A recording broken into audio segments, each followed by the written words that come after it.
Hoy presentamos Wikipedia y el dominio público. Hola a todos, yo soy Félix, @locutorco. Puedes encontrarme así en todas las redes sociales. En este episodio vamos a hablar del dominio público y de la campaña de Se apaga Wikipedia. Numeral, Wikipedia se apaga. Una campaña en la que a partir de hoy, el día en que grabo este podcast, el 4 de julio de 2018, Wikipedia está autobloqueada. Cuando entras a Wikipedia, encuentras un comunicado en el que se declara la organización en contra de la nueva normativa europea que se va a votar al día siguiente de que comienza esta campaña.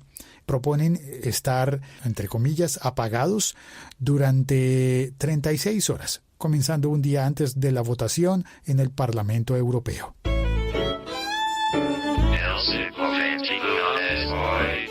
Vamos a ver de qué se trata esto entonces. Hay una nueva normatividad que se vota en el Parlamento Europeo y Wikipedia dice: pedimos a todos los miembros del Parlamento Europeo que voten en contra del texto actual, que se consideran algunas enmiendas de sentido común y se asegure la democracia del proceso legislativo. Hay una petición para las personas que hemos entrado a Wikipedia durante este periodo. Encontramos incluso una convocatoria en la que nos permiten hasta enviar un correo a los europarlamentarios. Bueno, a las personas de los países que hacen parte de la Unión Europea y que tienen europarlamentarios, se les puede enviar un correo para pedirles que voten que no. Puntualmente a 2 artículos de este, ¿qué se dice? Proyecto de ley de normativa legal. Más que de una ley de normativa legal. 2 artículos que son el artículo 11, que tiene por objeto, comillas, proteger a las publicaciones de prensa en lo relativo a los usos digitales.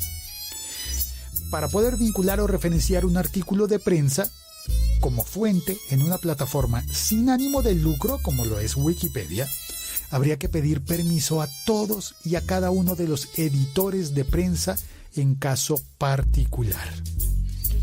Eso suena como que sí está pensando en proteger los derechos de autor de los editores de prensa. Claro que sí, pero ¿quiénes son los editores de prensa? Los dueños de los medios establecidos que posiblemente comenzaron antes de la invención de la Internet.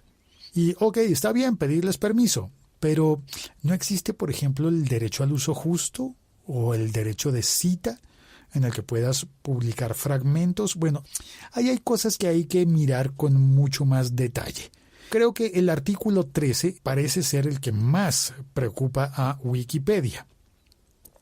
Veamos. Según este artículo que estoy leyendo en lavanguardia.com, el artículo 13 es una amenaza para las plataformas online como Wikipedia, porque su aprobación, su aprobación obligaría a todos los sitios web que permiten a su comunidad participar de forma activa, con imágenes, con texto, con sonido, con cualquier otra creación sujeta a los derechos de autor, a instalar herramientas de filtrado automático para comparar las aportaciones de sus contribuidores con bases de datos de copyright.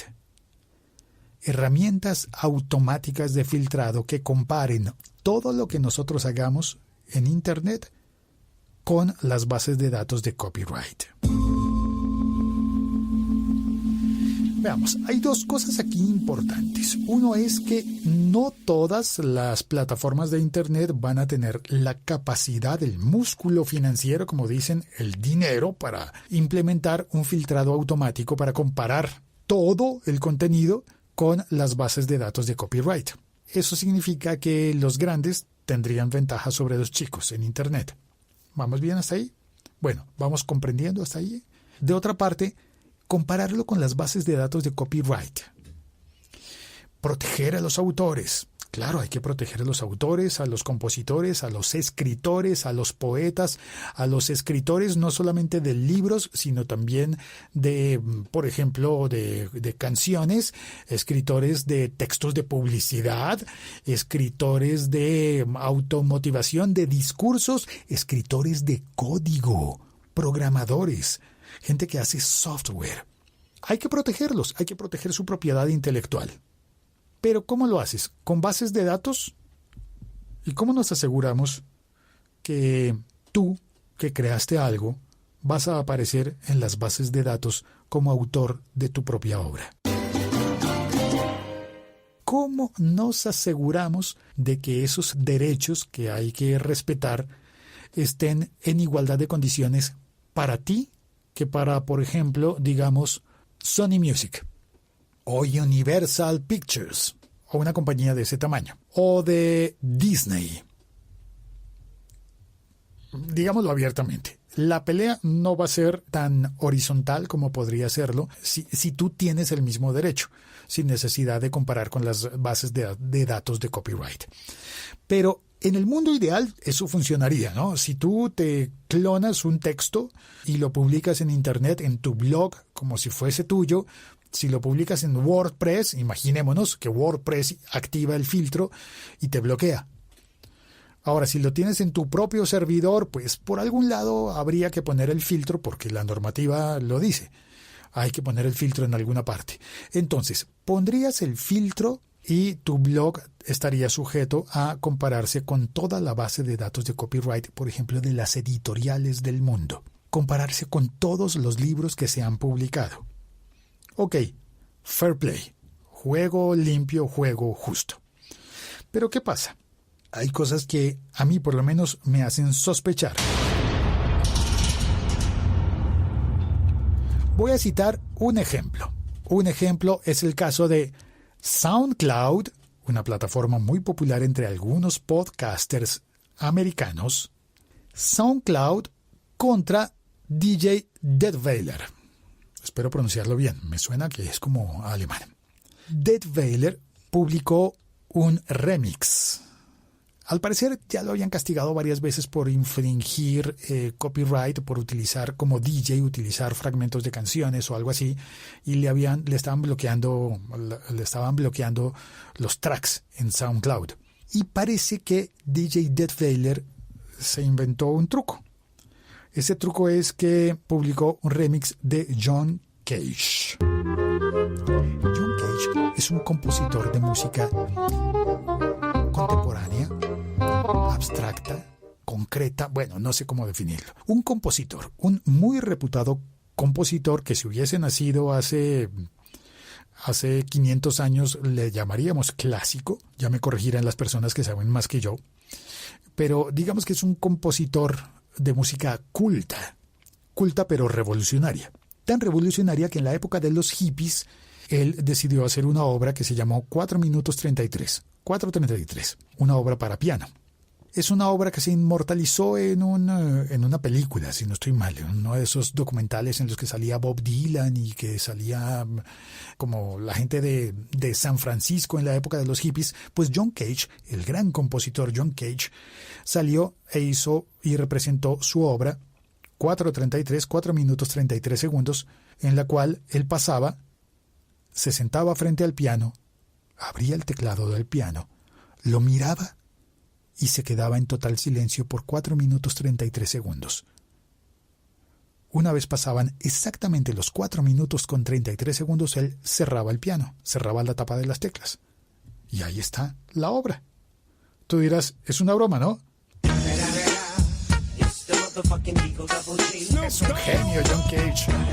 Claro, cualquiera diría, eso lo puede hacer cualquiera, eso lo puede hacer mi sobrinito o mi bebé puede hacer eso. Sí, digamos que también con Picasso dijeron, esos mamarrachos los puede hacer un niño, pero Picasso, John Cage, hizo su obra de arte. Digamos que, ok, está bien, no era necesariamente música, aunque el silencio sí es música, sino que rozaba con una performance de arte en la que él tiene que ir en persona y sentarse frente al piano, abrirlo y cerrarlo, si no, no se completa la obra.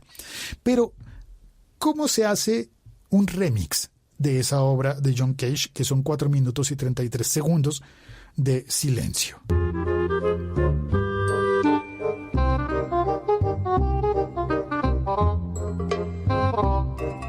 Obviamente, un remix del silencio debe ser silencio.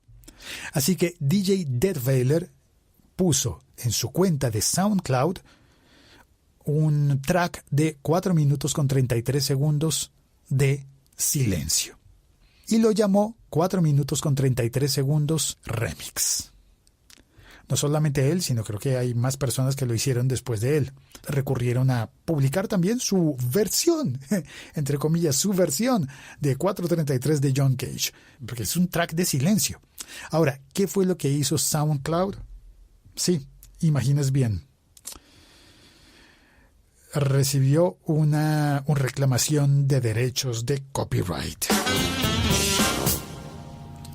DJ Detweiler recibió la reclamación por copyright por una obra que era Silencio. Seamos legalistas a fondo. Si se compara esa obra con lo que dice el copyright de la obra de John Cage, pues sí, es la obra de John Cage.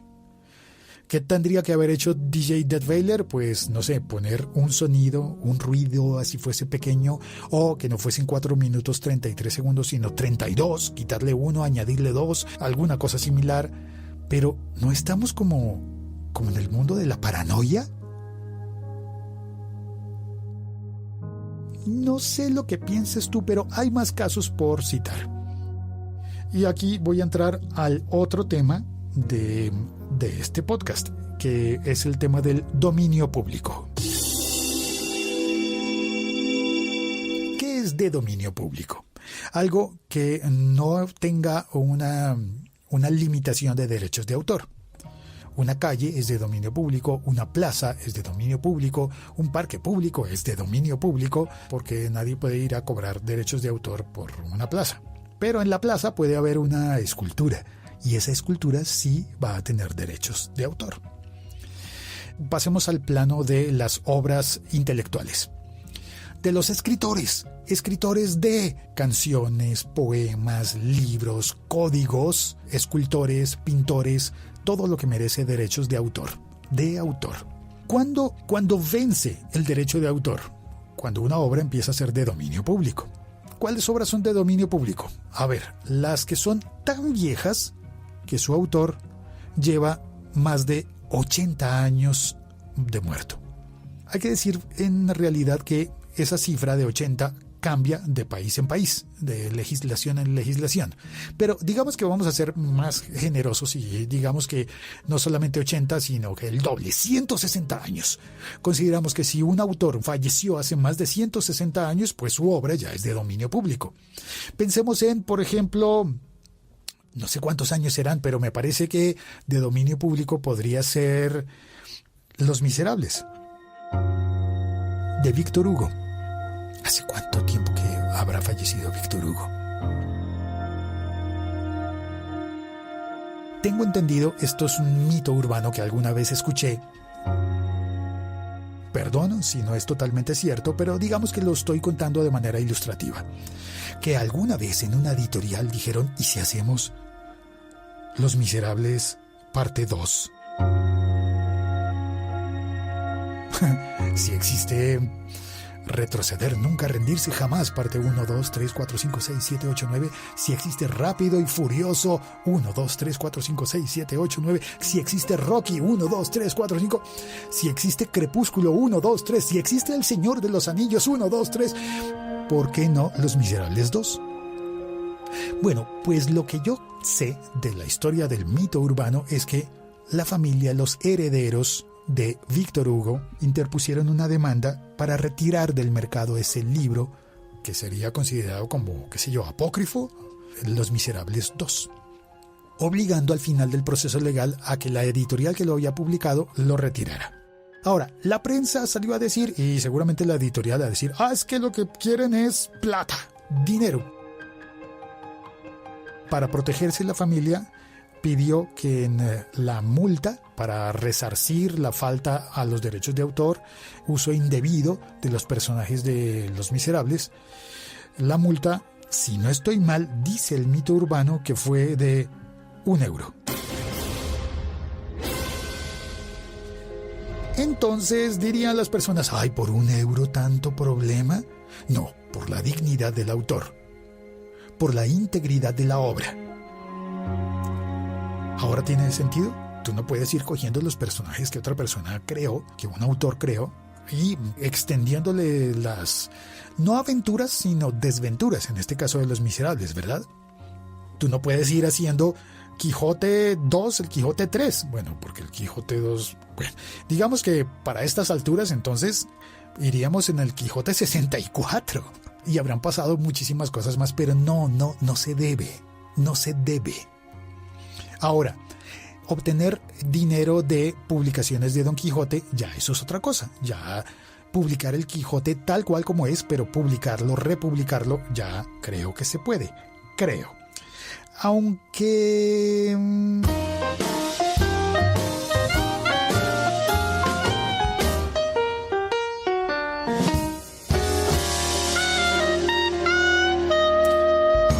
no me estoy despidiendo todavía, aunque debería adelantar la mención de laliga.fm por si acaso.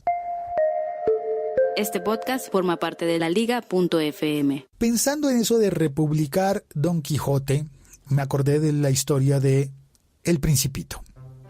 Antoine de Saint-Exupéry, dibújame un corderito. ¿Te acuerdas de todo eso? Bueno, pues en el año 2015, la obra El Principito pasó a ser de dominio público. Cualquier persona podría utilizar la obra, el libro, y el libro consta de las letras y en este caso de los dibujos que hizo Antoine de Saint-Exupéry. Sí y no. Apenas salió a dominio público, creo que hubo casos de demandas porque alguien quiso publicarlo y recibió una demanda.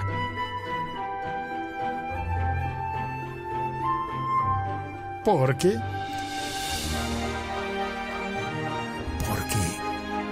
es de dominio público, el libro sí,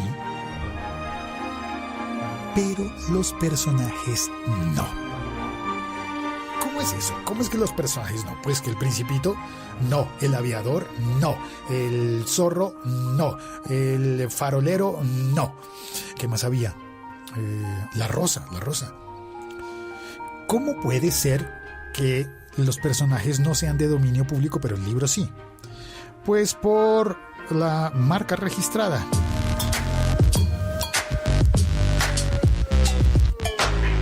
Si registran los personajes como marca registrada, pues cualquier persona tiene que pedir permiso para utilizar esa marca. Es como que te digan, no, es que yo voy a hacer una historia en la que había una Coca-Cola. El chiste de la Coca-Cola, ¿te lo sabes? Se murió un alto ejecutivo de Coca-Cola Company y se fue al cielo porque había sido muy bueno. Y ese señor de Coca-Cola, bueno, después te cuento ese chiste. Digo, para lo de interactuar, ¿no? Y además es posible que ya te lo sepas y me desvío del objetivo. Así que después te lo cuento. Si la Coca-Cola es una marca registrada, ¿podría yo estar contando chistes? Bueno, si los de Coca-Cola decían demandarme por contar chistes con su marca, seguramente yo tendría que retractarme y decir, no, perdón, es que no había pasado con Coca-Cola, sino con tinto, con vino tinto. O hacer un cambio, porque ese nombre es de ellos, es una marca registrada. Ahora, si los personajes del Principito son una marca registrada, pues ya nadie los puede utilizar y eso no tiene vencimiento, no pasa a dominio público nunca. Entonces, ¿cómo funciona esto? ¿Y la Wikipedia qué? ¿Y lo que nosotros ponemos en internet qué? Por otro lado, sobre esto de los 80 años de muerte de un autor, digamos que es una obra de Prokofiev, no, ese es muy reciente, de Tchaikovsky, de Chopin, Chopin, que es bastante viejo. Vamos a utilizar una obra de Chopin. ¿Puedo yo poner algo de Chopin en este podcast y estar tranquilo de que no estoy infringiendo los derechos de autor? No puedo poner algo de Chopin a no ser que yo lo interprete. Tendría que ser un virtuoso para tocar algo de Chopin en el podcast, ¿no? Pero, ¿y por qué si puedo cantar, por ejemplo, a ver, la de Frère Jacques, dormez-vous, sonne les matines, din dan don? Eso es dominio público. Es tan anciana esa canción. Creo que en dominio público también estaría, yo qué sé, Los Pollitos o alguna cosa así. Pero algo de Chopin tendría que cantarlo así, de esa manera, para que estuviese utilizando el dominio público. Y ya no hay tal. Entonces, ¿qué digo? Voy a buscar en Spotify una grabación de Chopin y pongo la grabación de Chopin. No vale. ¿Por qué no vale? Porque aunque la obra sea de Chopin, el fonograma no. La interpretación no. Si yo voy a poner una obra grabada, pues necesariamente esa obra grabada es más reciente que Chopin. Y también hay derechos de autor de quien la interpretó y de quien la grabó, el dueño de la grabación, que normalmente son las compañías discográficas. Y que son compañías discográficas que no están dispuestas a perder ni un centavo, ni un céntimo. Así que no es tan fácil, no podría poner cosas de Chopin. Y vamos a una complicación más. Sí, yo sé, una más.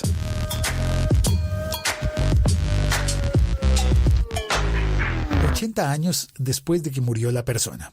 Ok, si hay algún país en el que son 100, 120, 160 años, 200 años después de que murió la persona. Pero, ¿qué pasa cuando es una persona jurídica?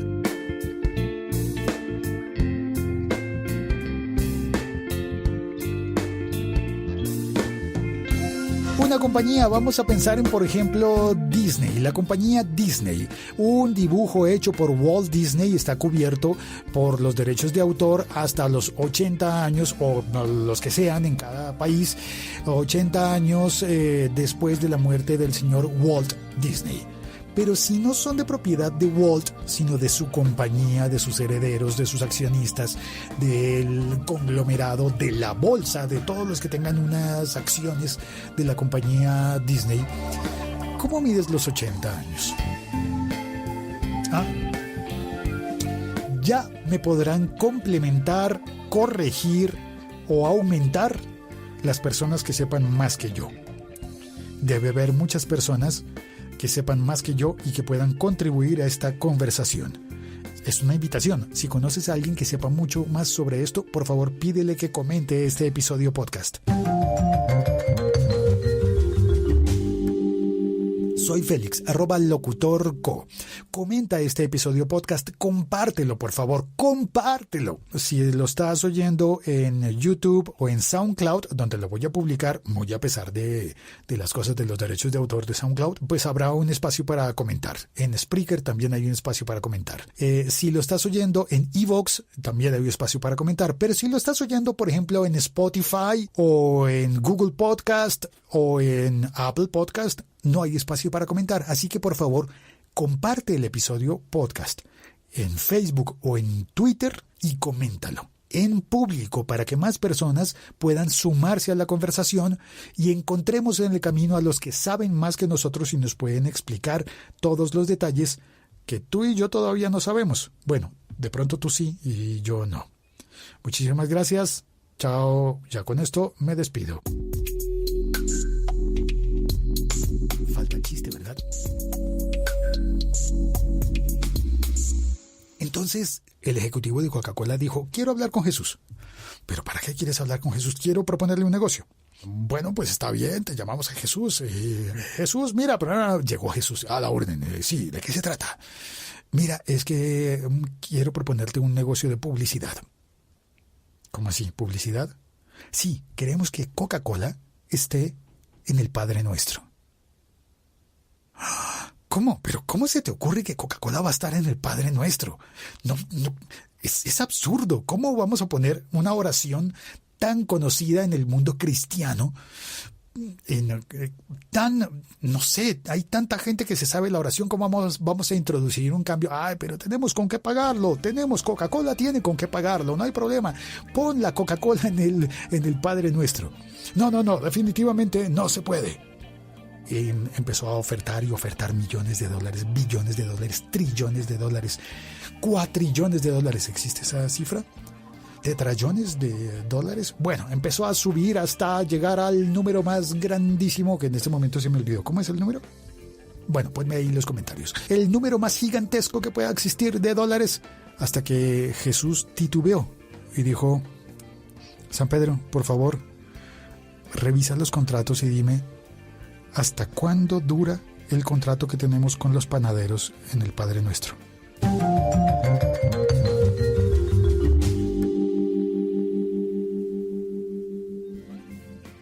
Bueno, si ya te lo sabías, lo siento. Chao, cuelgo. Soy Félix, @locutorco.